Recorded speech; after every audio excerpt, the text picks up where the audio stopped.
मेरा नाम सोनू कंवर, कक्षा 7 है। कलयुग समाज के अशुभ लक्षण।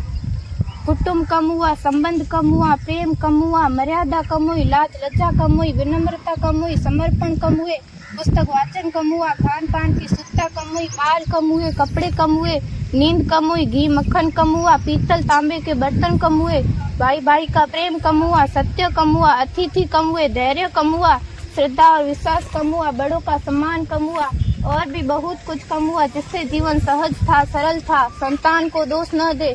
बालक या बालिका को इंग्लिश मीडियम में पढ़ाया, अंग्रेजी बोलना सिखाया, बर्थडे और मैरिज एनिवर्सरी जैसे जीवन के शुभ प्रसंगों को अंग्रेजी कल्चर्स के अनुसार जीना ही श्रेष्ठ माना। माता पिता को मम्मी डैड कहना सिखाया। जब अंग्रेजी कल्चर से परिपूर्ण बालक या बालिका बड़ा होकर आपको समय नहीं देता, आपकी भावनाओं को नहीं समझता, आपको तुच्छ मानकर आपसे जुबान लड़ाता, जब आपको बच्चे में कोई संस्कार नजर नहीं आता, तब घर के वातावरण को गमगीन किए बिना, संतान को दोष दिए बिना एकांत में जाकर रो लीजिएगा, क्योंकि पुत्र या पुत्री की पहली वर्षगांठ से ही भारतीय संस्कारों के बजाय, मंदिर जाने के बजाय केक कैसे काटा जाता है, यह सिखाने वाले आप और अम्मी है। जब बच्चा पहली बार घर से बाहर निकलता है तो प्रणाम और आशीर्वाद के बदले बाय बाय कहना सिखाने वाले आप और अम्मी है। हम परीक्षा देने जाते समय इष्ट देव बड़ों के पैर छूने के बदले बेस्ट ऑफ लक कहकर परीक्षा भवन तक छोड़ने वाले आप और अम्मी है।